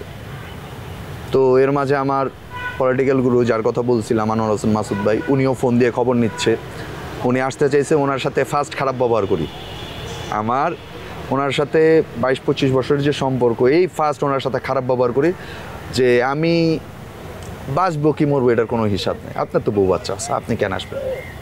আপনি আসলে কি আপনাকে আস্ত রেখে দিবে? আপনি অ্যারেস্ট হয়ে যাবেন, মেরেই ফেলবে। কারণ তখন এরকম একটা হিসাব চলতেছে যে হসপিটালে ঢুকে কাউকে পাচ্ছে, মেরে ফেলতেছে। আর আমার সবচেয়ে বড় হাসি লাগে, এখন একটু বর্তমান প্রজন্মের সিনারিওতে চলে আসি, সোশ্যাল মিডিয়ায় দেখি যে অনেকে ফেসবুকে আপনার ছবি পোস্ট করতেছে, ভিডিওস প্রোভাইড করতেছে। ভাই আমার মাথায় ঢুকে নাও, এইগুলো আপনাদের কোথায় ছিল ভাই? আপনারা ওই জায়গায় ফটো সেশন করতে গেছেন, আমরা তো রাখতে পারি নাই ভাই। আমরা তো গুলি খাওয়ার পরবর্তীতে একটা ছবি তোলার সাহস পাই নাই। এমনকি আমি যে এই যে আপনার যে আমার এক্স রে রিপোর্ট বা এনাদার যে রিপোর্ট, আমার রিপোর্টগুলো ডাক্তাররা করে ফেলতেছে। অ্যান্ড আমি যখন হসপিটাল থেকে এই যে বললাম যে বাংলাদেশ মেডিকেল থেকে বেরোইছি, আমার কাছে কিন্তু আমার কোনো রিপোর্ট ছিল, কোনো ডকুমেন্ট ছিল না। অ্যান্ড আমার মামা ওনার লুঙ্গি নিয়ে আসছে, মামা আসছে। অ্যান্ড আমি যে বের হব, এটার জন্য আমার আরেক ফ্রেন্ড লিখনকে ফোন দিয়ে বলা হয়েছে, অ্যান্ড সালাউদ্দিন অ্যান্ড আলামিন আরও কয়েকজন মিলে ওরা আরও কিছু টাকা নিয়ে আসছে, পাশাপাশি লুঙ্গি নিয়ে আসছে আমার মামার বাসা থেকে। আমার বাসায়ও তখনও জানে না, আমার মামার বাসা থেকে মামার লুঙ্গি নিয়ে আসছে, কারণ আমি তো শর্টস পরা, দেখা যাবে ব্যান্ডেজ, দেখলে মেরে কোনো একটা দুর্ঘটনা অ্যারেস্ট করে ভিতরে ঢুকে দিবেন না। তুই যে ছেলেটা আমার পাশে আসছিল, ওরে রাস্তায় পাইছে, ওরে পুলিশ গুলি করে দিছে ভাই, ওর মেরে ফেলারই হিসাব নিকাশ করে ফেলছে, জীবনও নষ্ট। সো এখন তার পোস্টটা করে কীভাবে যে এই ছবি তারা সেই আন্দোলনে ছিল, সেই আন্দোলন ছিল, এগুলো হাস্যকর। যাই হোক, এরপর আগের জায়গায় ফিরে আসি। আমি ওইখান থেকে কোথায় যাব? মামার বাসা। মামাকে বললাম না, আপনার বাসায় যাবেন, আমি আমার বাসায় যাব, যা আছে কপাল। বাসায় গেলাম। বাসায় যাওয়ার পর তখনও কিন্তু আমার বুলেট ভিতরে। তো বাসায় যাওয়ার পরবর্তীতে আত্মীয় স্বজন, আমার মা ঢাকাইয়া, আমার সব আত্মীয় স্বজন মানে আশেপাশে যারা আমাদের ওইখানে সবই আত্মীয় স্বজন, সবাই ব্যাপক হারে আত্মীয় স্বজনরা আসতেছে, দেখতেছে, কান্নার রোল চলতেছে। পলিটিক্যাল লোকজন যারা আশেপাশে ছিল, বন্ধুবান্ধব, ওরা তো আসছেই। আমার বন্ধুবান্ধবের কৃতজ্ঞতা প্রকাশ করে ওদেরকে ছোট করব না, ওরা ব্যাপক করছে। কারণ এই জায়গায় দলমত নির্বিশেষে করা হয়েছে, ছোট ভাইরা আসছে। তো বাসায় যখন গেলাম, অ্যান্ড স্পেশালি আমার বাড়িওয়ালিও ব্যাপক সাপোর্ট দিছে, আমার কেয়ারটেকার ব্যাপক সাপোর্ট দিছে। আমাদের নিজেদের বাড়ি থাকা সত্ত্বেও ভাই আমরা ভাড়া থাকতে হয়েছে এই ফ্যাসিস্টের কারণে। তো আমি যখন আমার রুমে গেলাম তখন আমি হাস্যোজ্জ্বল, মানে কাউকে বুঝতে দিতেছি না, কারণ তখন অলরেডি বাসায়ও জেনে ফেলছে। মানে আমি বাসায় যখন উঠি, আম্মা এর মাঝখানে নাকি মামাকে ফোন দিছে। তো মামা তখনও বলেন, কিন্তু আমার ছোট বোন আবার জেনে ফেলছে। কারণ আমার ছোট বোন অ্যান্ড আমার মাকে ওই আশেপাশের লোকজন, ওনার ফ্রেন্ডরা বা অন্য কেউ, কোনো শুভাকাঙ্ক্ষী হয়তো ফোন দিয়ে বলছে যে আমি গুলি খেয়েছি, কারণ তখন মোহাম্মদপুরে প্রচার হয়ে গেছে। তো বাসায় ঢোকার পর চরম সেফটি চলতেছে। আমার যে পলিটিক্যাল যা আছে সব তখন ফেলে দেওয়ার হিসাব নিকাশ চলতেছে, কিছু পুড়িয়ে ফেলছে। আমি আমার রুমে যখন, তখন মানে এইরকম বাজে অবস্থা ভাই, মানে কীভাবে বলবো, আমাকে তো ওইখান থেকে পেইন কিলার দিয়ে দিছে, বাট এটার তো একটা নির্দিষ্ট সময় আছে। তখনও আমি জানি না যে এটা কিসের বুলেট। যন্ত্রণা হচ্ছে, আমি পা কোনো অবস্থাতেই রাখতে পারতেছি না, কারণ বুলেট তখনও ভিতরে। আমি পা, প্রসাব চলতেছে আমার বিছানার উপরেই, কারণ আমি পা এক সুতা যদি নড়ে আমার মনে হচ্ছে আমার দুনিয়া থেকে আমি বের হয়ে যাচ্ছি। কারণ আমার বুলেটটা আমার হাড়ের ভিতর হালকা ঢুকেছিল। ওই বাড়ি লাগার পরবর্তীতে যে বুলেটটা থেতলে গেছে, থেতলে গিয়ে যে আগাটা বের হয়েছে, এটা আমার হাড়ের ভিতর ঢুকেছিল। তো ওই অবস্থায় অনেক বাজে সিচুয়েশন। তখন আমার ওই যে বাল্যবন্ধু বললাম সবুজ, ওর সাথে কথাবার্তা বলে, আমাদের সার্কেলের ভিতর কয়েকজন ডাক্তার আছে, যেমন ডাক্তার মিথিল। আরেকজনের কথা না বললেই না, ওর অবদান আমি কখনোই ভুলবো না। ওই মোমেন্টে ডাক্তারদের উপরও কিন্তু নির্দেশনা ছিল, কেউ প্রাইভেট ট্রিট করতে পারবে না, বাট ওরা জানের রিস্ক নিয়ে। ডক্টর মিথিল আর ডক্টর সাব্বির আমার ফ্রেন্ড, ওর ব্যাপক অবদান ছিল। মানে শুধু অবদান না, ওই অবস্থায় ও হসপিটালে ডিউটি করে, ও পপুলারের ডাক্তার, ও হসপিটালে কিন্তু ডিউটি করতেছে। ওই অবস্থায় ওর সাথে কন্ট্যাক্ট করা হলো, ও আমার এখানে আসছে। অ্যান্ড যাবতীয় যে সরঞ্জামাদি, এগুলো আমাকে কিনতেও দেয় নাই, এগুলো সবুজ প্রোভাইড করছে। কারণ তখন আমরা চাইলে অনেক কিছু কিনতে পারতেছি না। আরেক ডিসপেন্সারি থেকে কিনে নিয়ে আসা হয়েছে। অ্যান্ড আরেক বড় ভাই ছিল ডাক্তার লিমন ভাই, উনিও আইসা দিয়ে গেছে, বলতেছে যে এটা সম্ভব না ভাই। অ্যান্ড ডাক্তার সাব্বির যখন বাসায় আসলো, ওই করলো, কয় ভাই আপনার হসপিটাল ছাড়া এটা কোনো অবস্থাতেই সম্ভব না, কারণ আপনার এই জায়গায় অনেক ব্লিডিং হয়ে গেছে, আপনার ব্লাড দিতে হবে। অ্যান্ড যদি আলটিমেটলি কোনো, এটা সার্জারিতে আপনার ওটি ছাড়া কোনো অবস্থাতে এই সার্জারি করা যাবে না। এর মাঝে আমার উকিল ছেলে, ওর কথাও না বললে না, উনি আবার মেডিসিনের বিজনেস করে, আমার ছোটোকালার হাজব্যান্ড রূপক আঙ্কেল, উনি ওনার লিঙ্কে, ওনার থ্রুতে যোগাযোগ, মানে যে যার লিঙ্কের থ্রুতে যোগাযোগ করতেছে। ভাই আমি একটু থামাতে যাচ্ছি, সেটা হচ্ছে যে আপনার তো অনেক সহযোদ্ধা আহত বা শহীদ হয়েছে সেই সময়, সেগুলোকে এখনো মনে পড়ে, চোখে ভাসে, যদি সেই মুহূর্তের কথাগুলো একটু বলতেন আমাদেরকে। হ্যাঁ, আপনার সহযোদ্ধার কথা যদি বলি, আমার সাথে ওই দিন যে ছিল আমাদের ওইখানে, আমার এক কর্মী, ওর নামটা আমার খেয়াল নেই, কারণ ওনার নামে চিনতাম না, আমি ওনাকে মহাজন বলে ডাকতাম। কারণ উনি মুদি দোকানদারি করতো। উনি খুব সম্ভবত আগস্টের 2 তারিখে মেবি মারা গেছে, না কয় তারিখে আমার স্পষ্ট খেয়াল নেই, কেননা তখন আমি অসুস্থ। মোহাম্মদপুরে একজনই মুদি দোকানদার মারা গেছে, যার বাদী হয়েছে মিরপুরের একজন লোক। সর্বপ্রথম মামলা, যেটা মোহাম্মদপুরের সর্বপ্রথম মামলা, উনি আমার কর্মী ছিল। অ্যান্ড এটা আমি, মানে এই জিনিসটা, মানে শহীদদের ভিতর ওর ম্যাটারটা আমার সবচেয়ে বেশি খারাপ লাগে, কেননা ও আমার সাথে যখন প্রোগ্রামে যেত, ওর মুখে কখনো আমি হাসি ছাড়া দেখতাম না। অ্যান্ড ওরে বকা দিলেও হাসতো, মানে কিছু বললেই ও হাসতো। ও মারা গেছে,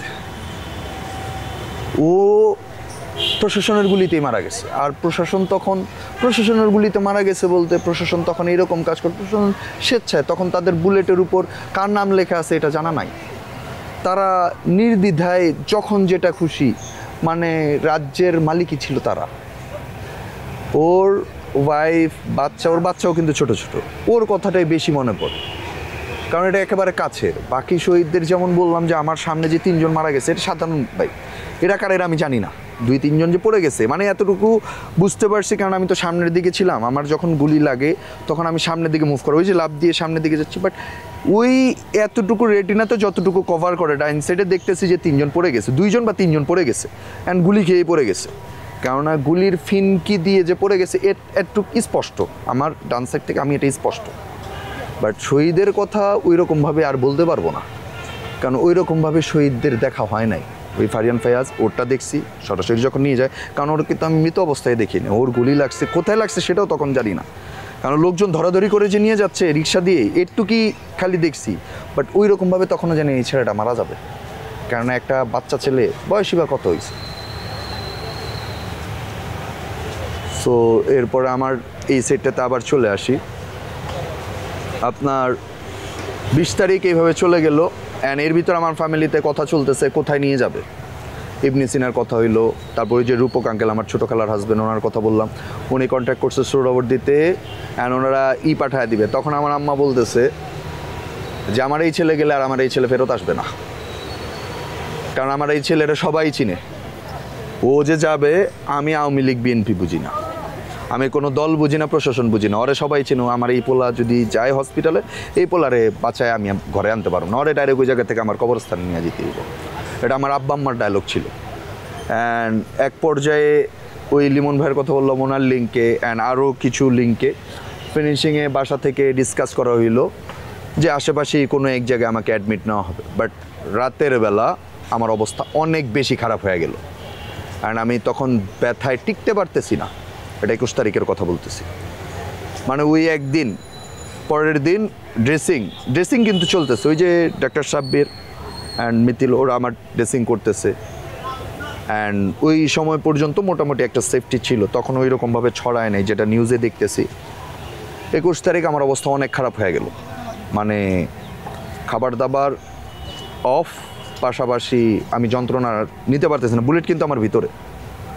ওই দিন ডিসিশন হইলো মোটামুটি একটা হিসাব নিকাশ করে আমার বাসার পাশে, আমার বাসা কাদেরাবাদ হাউজিংয়ে একটা হসপিটাল আছে আপনার 7 নম্বর মানে 6 নম্বরের পরে জনতা বাজারের দিকে যাইতে, মমতাজ ট্রমা সেন্টার, এই জায়গায় কন্ট্যাক্ট করা হইলো। এখানে মোটামুটি সেট আপ করে, এটাও ওই লিমন ভাই সবুজ মিলে ওরা মিলে একটা হিসাব করছে, ফ্যামিলি এগ্রি হইলো যে বাসার পাশে ঝামেলা হবে না, একটা কিছু করা যাবেই।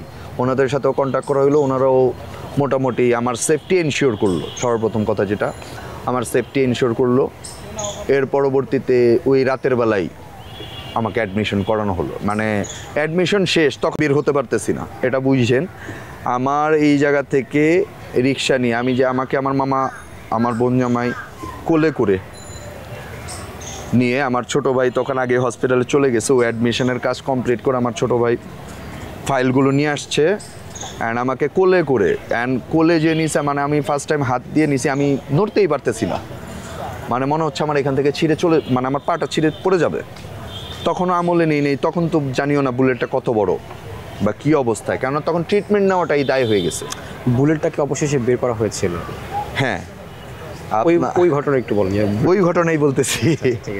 আপনার 21 তারিখ রাতের বেলা অ্যাডমিশন নিলাম, আর আমাকে ওই দিনই, পরের দিনই আমাকে সার্জারি করানো হবে, এরকম একটা হিসাব হয়ে গেল। ওনারা ইনস্ট্যান্ট করবে, আমাকে অ্যাডমিশন করানোর পর খাওয়া দাওয়া অফ করে দিল। আর তখন খাওয়া দাওয়া কি আর নাই কি, তখন সব কিছুই সমান, লোকজন দেখতে আসতেছে হসপিটালে। আর আমার কিছু ছোট ভাই বন্ধু বান্ধব ওরা ব্যাপক করছে, ওরা নিচে প্রোটোকলের মতোই ছিল। তো ওই দিনের পরবর্তীতে পরের দিন আমার, মানে এই দিন তো বাসায় ফ্যামিলি যেরকম অ্যাজ ইউজুয়াল সবার জন্য হয় এরকম ফ্যামিলি মেম্বার্সরা ছিল। আপনার পরের দিন আমাকে ওটির জন্য নিয়ে যাওয়া হইলো, অ্যানেস্থেসিয়া দিল, প্রথমটাতে হলো না, দ্বিতীয়টাতে হলো।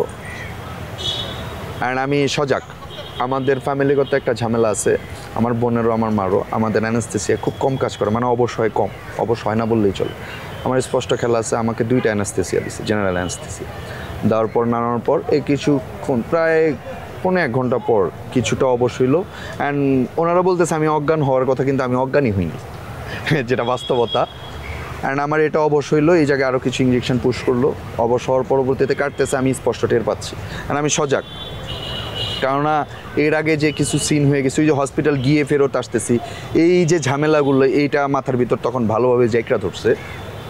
তো এইখানে যখন আমাকে কাটলো আমি স্পষ্ট টের পাচ্ছি, অ্যান্ড ডাক্তারের সাথে আমি কমিউনিকেশন করতেছি।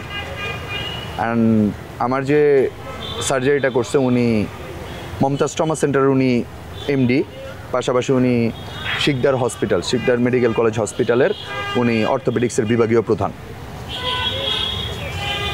তো সার্জারির পরবর্তীতে মানে বেশি সময় নেয় নাই, আমার বুলেটটা যখন করতেছে এটাই টের পাচ্ছি যে কাইটা অনেক কিছু করে বের করতেছে।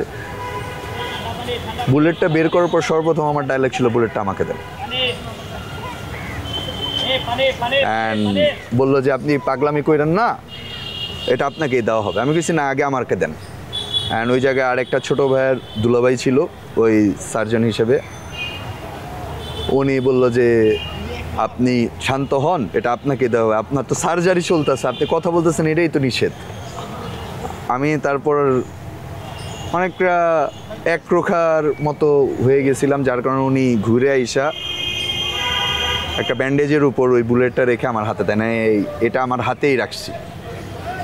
এই অবস্থাতেই সার্জারি কমপ্লিট হইলো, সেলাই করা হইলো। এরপর যথারীতি যে প্রসিজিয়ার, আমাকে আইসিইউর এখানে অবজারভেশনের জন্য রাখলো। অ্যান্ড ওই দিন রাতের বেলা আমাকে, হ্যাঁ রাত খুব সম্ভবত 2:30-3টার দিকে আমাকে বেডে দেওয়া হয়েছে। বেডে বলতে আমার কেবিনে দেওয়া হয়েছে। অ্যান্ড আমাকে আমার হসপিটালে এই কথাটা বলতে হয়, অনেক দিন থাকার কথা, আমরা প্যাকেজে গিয়েছিলাম, বাট আমি প্রপার দিন থাকতে পারি নাই। তখন এরকম চলতেছে হসপিটালে আপনার দেওয়া হচ্ছে, রেট দেওয়া হচ্ছে যে হসপিটালে এরকম কোনো লোক থাকলে তাকে অ্যারেস্ট করে নিয়ে যাওয়া হচ্ছে, বা আপনার ওইখানে শ্যুট করে মেরে ফেলা হচ্ছে। অ্যান্ড ওই হসপিটালের এগেনস্টে আপনার নেওয়া হচ্ছে। অ্যান্ড আমার যখন চলে, এক্সরে তো অনেকবার হয়েছে, ইসিজি, আরও বিভিন্ন ট্রিটমেন্ট, আমার কিন্তু কোনো ডকুমেন্টস তৎক্ষণাৎ ছিল না। তৎক্ষণাৎ যে ডকুমেন্টসগুলো ওনারাই সব কাটার দিয়ে কেটে ফেলতেছে, কাটার মেশিনে ওইটা কেটে ফেলতেছে, মানে কোনো ডকুমেন্টসই নাই। অ্যান্ড আমার ওই জায়গার থেকে আমার 2টা রিপোর্টে, শুধু প্রথম যে রিপোর্টটা বাংলাদেশ মেডিকেলের, ওই জায়গায় বুলেট ইনজুর্ড লেখা। অ্যান্ড আমরা বুলেটের কথা উল্লেখই করাই নাই। ওই জায়গায় এইরকমভাবে দেখানো হয়েছে যে একটা লোহার টুকরা ভিতরে ঢোকা আছে, বুলেটের কথা কিন্তু বলা না। মানে ওই সময়ের সিচুয়েশনটাই ছিল এরকম। মানুষ তো এখন দেখায় যে ছবি কত কিছু, ওনাদের কত কিছু আছে, বাট ওই জায়গায় আমি যে রুগী, আমার ট্রিটমেন্টের যে ডকুমেন্ট সেটাও রাখতে ভয় ছিল। অ্যান্ড আমার বাসায় আমার যে এক্সরে রিপোর্ট, অ্যানাদার ডকুমেন্টস, আমার বাসায় এই জায়গা থেকে যখন গেছি, মানে আবার আগের জায়গায় চলে আসি, আপনার এখান থেকে থাকতে পারলাম না, বাসায় চলে গেলাম। তো যেই বাসাটাতে আমি আমার বাসাতেই ছিলাম, সবাই জানতো বাইরে আছি, কিন্তু আমি আমার বাসায় ছিলাম। তো বাসায় যখন এর ভিতরে আমার কাজিন রনি ফোন দিল, আমার কিছু বন্ধু ফোন দিল, সবুজ ফোন দিল যে রেড পড়বে আমার বাসায়, কারণ ট্রেস আউটের একটা নিউজ ওর কাছে চলে গেছে। আপনার পুলিশের ভিতরে তো খারাপ লোক না, সব খারাপ না, কিছু লোক আমাকে ইনফরমেশন দিয়ে দিছে, লিগের থেকেও ইনফরমেশন পেলাম আমার বাসায় রেড পড়তেছে। তো আমার হাতে সময় ছিল খুবই শর্ট। আমার ছোট ভাই ফোন দিয়ে কান্না করে দিছে, ও দৌড়ে আসতে আমি ওই অবস্থাতে, কেননা ওই মোমেন্টে এরকম চলতেছে যে আমার ফ্যামিলির উপর একটা ধস যাবে। আমি কোনো কিছু না নিয়েই আমি ওই অবস্থাতেই বের হয়ে গেলাম বাসা থেকে। মানে আমার কিন্তু তখন শিলিও কাটেনি, আমি লুঙ্গি পরা ছিলাম, ওই অবস্থাতে ট্রাউজার পরছি, মানে এটা যেন না দেখা যায়, একটা ট্রাউজার পরে ওই অবস্থাতে বাসা থেকে বের হইলাম। আমি কিন্তু তখনও হাঁটতে পারি না, আমি খোঁড়াইতে মানে ওই যে ভয়াবহতা, কি পরিমাণ কষ্ট মানে হয়েছে আমার বাসা 3তলা থেকে নামতে, মানে আমি ওটা মুখে প্রকাশ করার মতো ক্যাপাসিটি আমার নেই, কারণ আমি পাই ফেলতে পারতেছি না। আমি 2বার পড়ে গেছি, আমি সিঁড়িতে 2বার পড়ে গেছি। অ্যান্ড 2 তলার যে সিঁড়িটা ওইটা থেকে আমার কষ্ট করে নামতে হয় না, মানে পরে আমি ছ্যাঁচড়াইতে নিচে এসে পড়ছি। আর আমার তখন ব্লিডিং হচ্ছে, আমি টের পাচ্ছি আমার ব্লিডিং হচ্ছে। অ্যান্ড মৃত্যু ভয় এতটাই ভয়াবহতা, কারণ আমি তখন জানি যে আমার পাইরা মেরে ফেলবে। আমাকে যদি পাইলে মেরে নাও ফেলে, আমাকে যদি অ্যারেস্টও করা হয়, তখন ওই আপনার নিয়াত আমাকে যে গারদে রাখবে, আমি তো ট্রিটমেন্ট পাবো না যেই পর্যন্ত আমার ফ্যামিলি থেকে না হয়। আর তখন এতটাই দুর্নীতির প্রবণতা ছিল, আমার কোনো কিছু টাকা গুছাইতে ওদেরকে দুর্নীতির টাকা দিতে দিতে আমি ডেড। এই জিনিসগুলো মেমোরিতে ব্যাপকভাবে কাজ করতেছিল। ওইখান থেকে কোনো মতে নাইমা আমি দৌড় দিছি, মানে একটা পুলিশের গাড়ি দূর থেকে দেখতেছি যাচ্ছে, সো স্বাভাবিকভাবে চোরের মন পুলিশ এটা বলতেই পারেন। আমার ভিতরে ভয় ঢুকে গেছে, আমি দৌড় দিছি, ওই অবস্থাতে দৌড়ছি, মানে যতটুকু শরীরে শক্তি আছে। অ্যান্ড দৌড় দিয়ে আমার যে বাল্যবন্ধুর কথা বললাম সবুজের ওইখানে চলে গেছি, ওর বাসার ওইখানে চলে গেছি। অ্যান্ড তখন আমার পুরা পা ভেজা, অ্যান্ড আমার যে ট্রাউজারটা ছিল, আমার ট্রাউজার পুরো চুপচুপ করতেছে। অ্যান্ড আমি যেইখানে পা রাখতেছি সেই জায়গায় লাল হয়ে যাচ্ছে, মানে আর চুষে রক্ত ফোটা পড়তেছে। ও ফোন দিল, কই তুই? আমি কই তোর বাসার এই জায়গায়। আমি তোর বাসার এই জায়গায় আসতেছে, চলে গেছে, আচ্ছা ওই জায়গায় থাক। এর পরবর্তীতে ও মিথিল ধৈরা উপরে উঠাইলো। এরপর সবুজ আর মিথিল ফোন দিয়ে ডাক্তার সাব্বিরকে আনাইলো। সাব্বির বললো যে ভাই আমি সুযোগ খুঁজতেছি, বের হচ্ছি। সাব্বির আবার, মানে ওর আর মিথিলের অবদান, সবুজের অবদান এটা ভোলার না। ও আবার গেল, অ্যান্ড ও খালি একটু বললো ভাই আমি কিন্তু কোনো ডকুমেন্ট, মানে কোনো ট্রিটমেন্টের যে সরঞ্জাম আছে এগুলো কিন্তু কিচ্ছু আনতে পারবো না। পরবর্তীতে মিথিল বললো এইগুলা ম্যানেজ হয়ে যাবে। সবুজ এগুলো ম্যানেজ করে আসলো ওর বাসায়। তখন অবস্থা আমার খুবই ভয়াবহ, কেননা শরীরে তখন শক্তি নাই, কারণ ওই যে ওরা কোলে করে ওই ওটুক পর্যন্ত গেছে, এরপর আর আমার শক্তি নাই। ওরা কোলে করে উপরে উঠাইলো, তো অনেকটা ধৈর্যই নেওয়া হয়েছিল। আমার শিলি নেই, শিলি ফেটে গেছে, এটা আবার সার্জারি করতে হবে। আপনার উপরে উঠা সবুজের ওয়াইফ ব্যাপক কষ্ট করছে। ও কখনো, মানে একটা বন্ধুর, হ্যাঁ ও আমার উকিল ছেলে, তারপরও বন্ধুর মানে হাজব্যান্ডের বন্ধুর জন্য কেউ এই কাজগুলা করবে, এটা কোয়াইট ইম্পসিবল। মানে এখন এরকম মেয়ে পাওয়া যায় না। আমি ওই বাসায় যখন ঢুকি আমার এটা ছিঁড়ে ফেলা হয়। অ্যান্ড আল্লাহর রহমতে ব্লিডিং তো অনেক হয়েছে, কিন্তু আল্লাহর রহমতে আমার শিলিটা ফাটে নাই। আচ্ছা, আমরা একটু শেষের দিকে চলে আসছি। এই অভিজ্ঞতা আপনাকে ব্যক্তিগত ও রাজনৈতিক কর্মী হিসেবে কি শিক্ষা দিয়েছে, বা এই অভিজ্ঞতা থেকে আপনি কি শিক্ষা নিয়েছেন ব্যক্তিগতভাবে? এই জায়গার কথা বলতে গেলে ভাই নেগেটিভ পজিটিভ দুইটাই বলতে হয়। বাস্তব অভিজ্ঞতা থেকে যদি বলি, হাতে গোনা 2-1 ছাড়া, যদি দলীয়ভাবে বলি, 2-1 ছাড়া কেউ যোগাযোগ করে নাই। হেল্পিং হ্যান্ড তো বহুত দূরের কথা, হেল্পিং হ্যান্ড অনেক দূরের কথা। মাসুদ ভাই আর আমার স্বেচ্ছাসেবক দলের senior vice president Liton Mahmud বাবু ভাই, ওনারা খোঁজ খবর নিয়েছে। বাট একটা যে হেল্প, একটা মানুষ, কারণ ওই মোমেন্টে আমার এটাও আরেকটা কথা বলে, আমি যে ট্রিটমেন্ট করবো আমার কিন্তু টাকা ব্যাংকে মানুষের কাছে, আমি টাকাটা উঠাইতে পারি না, কারণ আমার সাইন তো করে ব্যাংকে যেতে হবে। অ্যান্ড আমার কার্ড তো আরেকজনকে দিব, এই হিসাবটাও মাথায় ছিল না। সাপোর্ট ওই রকমভাবে পাওয়া হয় না কোনো জায়গা থেকেই। আত্মীয় স্বজন তো করছেই, আমার কাজিন করছে, আমার রিলেটিভসরা করছে, কিছু বন্ধু করছে, এটার হিসাব আলাদা। আর শিক্ষার কথা বলতেছেন ভাই, সবচেয়ে বড় শিক্ষা হচ্ছে ভাই, এই কাজগুলো করছে দেশের জন্য। ওই যে মাঝখানে আমি বলে গেছি, কিন্তু দলের থেকে ঊর্ধ্বে চলে গিয়ে এই অভ্যুত্থান, আমরা কিন্তু জানতামই না এটা অভ্যুত্থান হয়ে গেছে। আমরা যখন ওয়ার্ক করছি তখন আমরা জানি না এটা অভ্যুত্থান হয়ে গেছে। এটা হয়তো বা 32শে জুলাইয়ের দিকে মানুষ জানতে পারতেছে এটা অভ্যুত্থানের রূপ নিছে, 31-32 জুলাই। কেননা যখন আমরা মিডিয়াতে দেখলাম যে আমাদের রিটায়ার্ড আর্মিরা তারা তাদের সন্তানদের জন্য নেমে গেল, ওই সময়ের থেকে ওনারা অভ্যুত্থান ঘটায় ফেলছে। বাট আমরা যে এই যে যারা নাকি এই যে করছি, মানে আহত হয়েছি বা এতগুলা প্রাণ গেল, এতগুলা লোক, আপনার 69 কয়জন মারা গেছে, 90-তে কয়জন মারা গেছে, বাট এইটাতে তো প্রায় 2000-এর মতো মানুষ মারা গেছে, এত প্রায় 20-21 হাজার লোক আহত, এরকম তো হয় নাই। তো এই আমাদের যে যারা দেশপ্রেমিক হিসেবে কাজ করছে, এদের ফলেই কিন্তু এটা আসছে। তারপর হ্যাঁ, এই জায়গায় সবাই যে দেশপ্রেমিক আমি সেটা বলবো না, কারণ অনেকে ফ্যাসিস্টের লোকও আছে যারা মারতে এসে মারা গেছে, গণপিটুনিতে মারা গেছে, তার পরবর্তীতে আপনার পাল্টা হামলায় মারা গেছে, যাকে গেছে ইট পাটকেল নিক্ষেপ করছে, বাট আরেকজনের সেফটিতে নিজেদের গুলিতে নিজেরা মারা গেছে ওরা। এরাও আজকে জুলাই শহীদ হয়েছে, আহত হয়েছে। এটা আমার জন্য সবচেয়ে নেগেটিভ একটা শিক্ষা। আমার ফ্যামিলিতে দাদাবাড়ি নানাবাড়ি দুই ফ্যামিলিতেই আমার মুক্তিযোদ্ধা আছে। অনেকে মুক্তিযোদ্ধার এগেনস্টে কাজ করে। ভাই মুক্তিযোদ্ধা আলাদা জিনিস। মুক্তিযোদ্ধার যারা, তাদেরকে আমার দেশ স্বাধীন হয়েছে আরেক দেশের কবল থেকে, সেটা আমার জন্য যেমন প্রাইড, এটা আমার আরেকটা প্রাইড। এটার সাথে ওইটার তুলনা হয় না। ওই ফ্যাসিস্ট সরকার কি বিক্রি করছে? মুক্তিযুদ্ধের চেতনা বিক্রি করছে। এখন একটা রাজনৈতিক দল দেখি, তারা রাজনৈতিক দল হিসেবে তারা যখন সরকারে আসার হিসাব নিকাশ উপদেষ্টা হিসেবে আসবে, তখন বলছে যে যারা উপদেষ্টা হবে এরা রাজনীতি করতে পারবে না, রাজনীতি করবেই না। তারা সেটাই থাকতো, আহতদের নিয়ে কাজ করতো।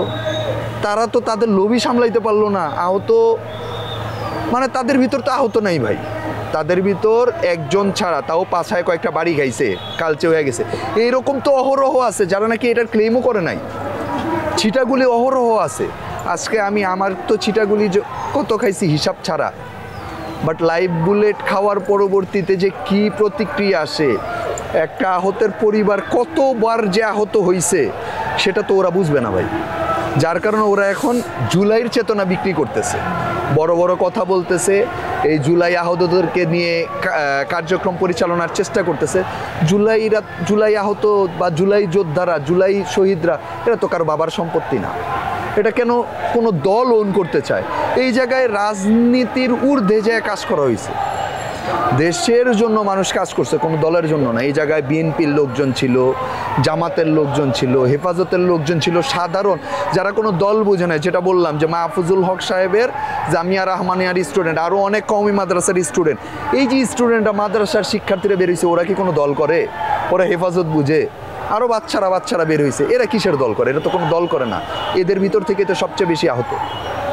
আমাদের বুদ্ধিজীবী কবরস্থানে গণকবর দেওয়া হয়েছে, এদের কারের আইনা দিছে।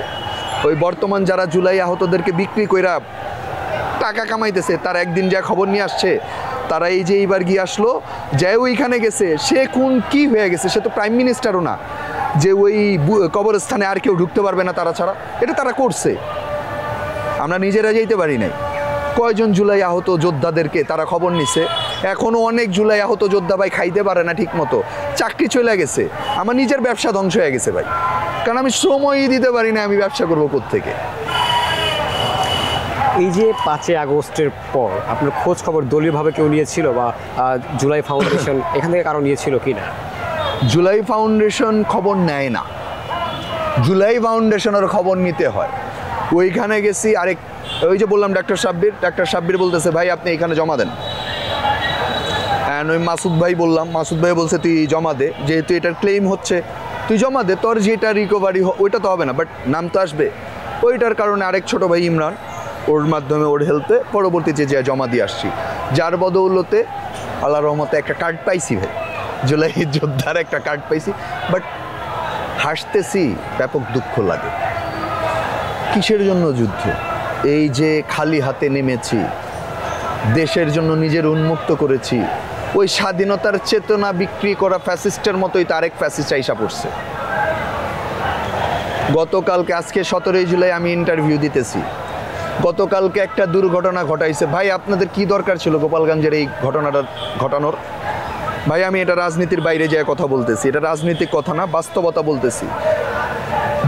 জুলাই আগস্ট যেখানে 36শে জুলাই কাউন্ট করা হয়, 31শে জুলাই মাস, আর ওইখানে 5ই আগস্ট পর্যন্ত 36শে জুলাই কাউন্ট করা হয়। সেই 36শে জুলাইয়ের ভিতর আপনার 16ই জুলাই কেন আপনার গোপালগঞ্জে 4টা মার্ডার করতে হইল? আপনার জন্য হয়েছে। তাইলে আমাদের জুলাই আহতর যারা আমরা আছি, আমাদের অবদান তো অস্বীকার করা হয়ে গেল।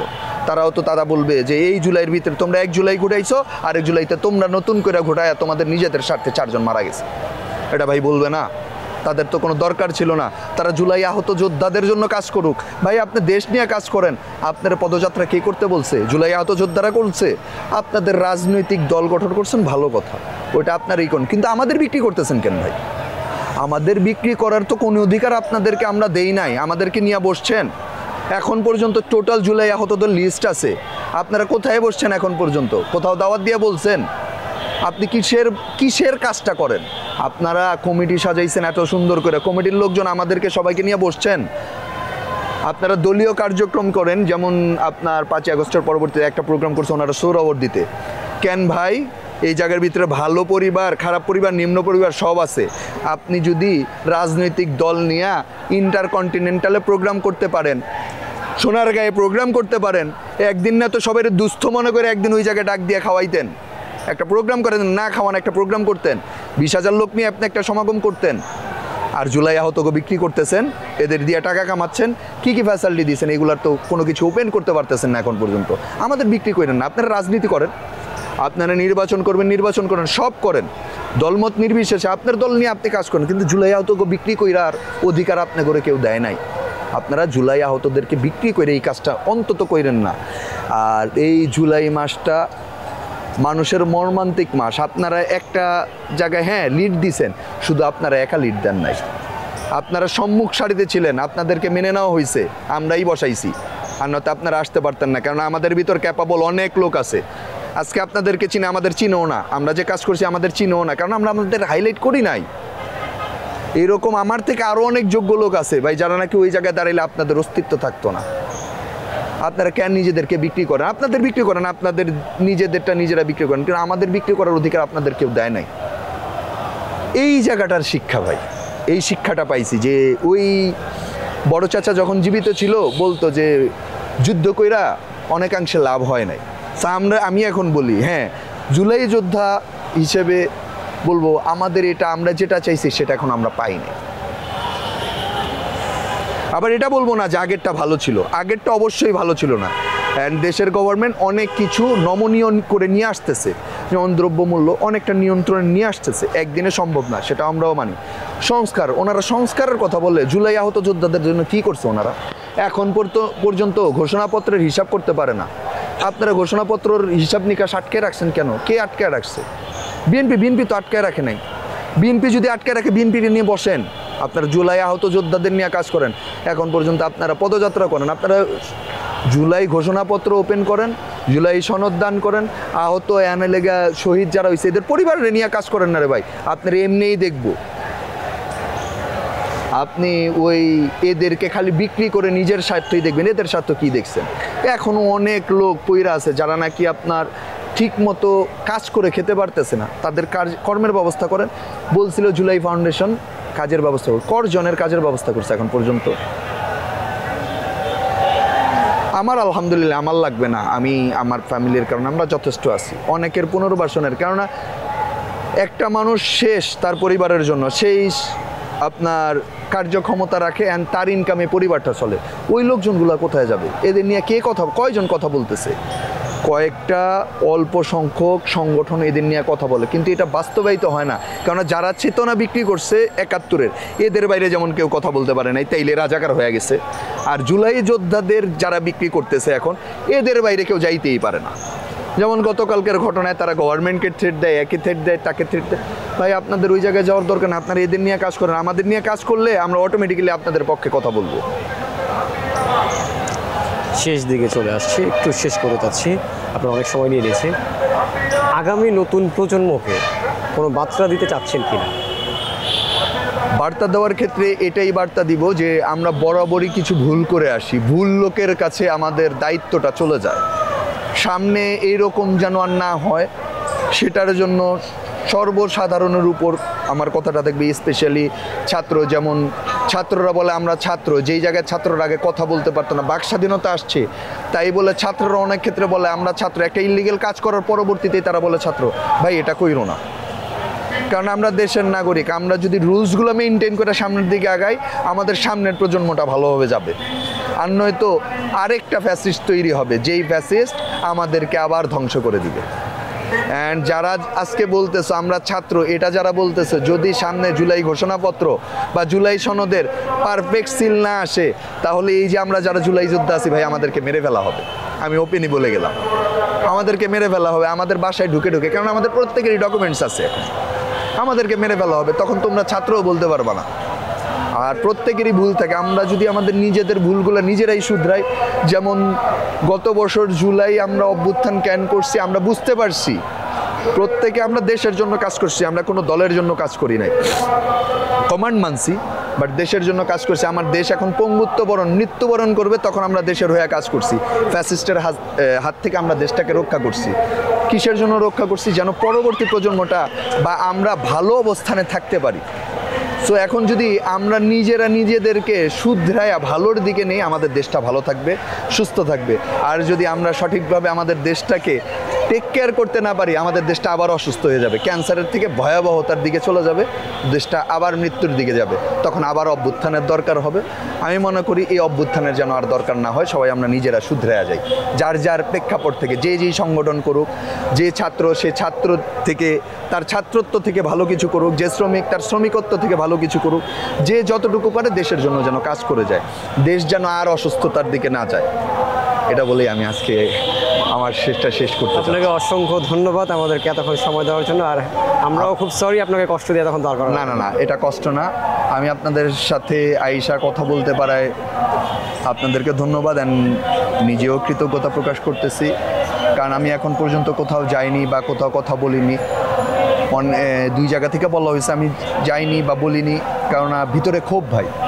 দেশের জন্য কাজ করে দেশ আবার অসুস্থতার দিকে ধাবিত হচ্ছে, তাহলে আমার লাভ হইল কি? সেটাই। যে ফ্যাসিস্টরা এত কিছু করলো, তাদের এগেনস্টে কিছুই করা হয়নি এখন পর্যন্ত। আমাদের যে আমলারা বৈশা ছিল আমাদেরকে মেরে ফেলার জন্য, সে আমলারা এখনও বহাল তবিয়তে আছে, প্রশাসনিক লাইনও বহাল তবিয়তে আছে। আপনার যে আর্মিদের ওইখানের যে হিসাব নিকাশ, যে যারা নাকি আমাদের উপর বর্বর অত্যাচার করছে, তারা তাদের জায়গায় স্থান পরিবর্তন হয়েছে। কেন ভাই আপনারা এদেরকে লেগে ওএসডি করতে পারেন না? এদেরকে বাদ দিয়ে নতুন নিয়োগ দিতে পারেন না? প্রশাসনিকভাবে নতুন নিয়োগ আনতে পারেন না? আগের পুলিশ এই জায়গা থেকে ওইখানে নিয়ে যাচ্ছেন, ওই জায়গা থেকে এখানে। ভাই চোর তো একটাই, চুরি এই জায়গার থেকে কইরা ওই জায়গায় যাইতেছেন, ওই জায়গা থেকে চুরি করব, কোনো কিছুর তো কমে নাই। তাহলে লাভ হইল কি? আমার সংস্কারের কথা বলেন, সংস্কার করেন যেটা আমাদের দেশের জন্য কাজে লাগবে, দেশের জনগণের জন্য কাজে লাগবে। আর কি বলবো ভাই, আর কিছু বলার নাই। কষ্ট খুব ভাই দিন শেষে তো। জামিল ভাই ধন্যবাদ, শরীয়তুল্লাহ ভাইকেও ধন্যবাদ আমাকে একটা অপরচুনিটি প্রোভাইড করার জন্য। আপনাদের মাধ্যমে যদি দেশের সাধারণ জনগণ এই বার্তাটা পায়, যদি কারো উপকার হয়, আমি নিজের কাছেই নিজে কৃতজ্ঞ থাকবো, আপনাদের কাছে অবশ্যই থাকবো। আসসালামু আলাইকুম।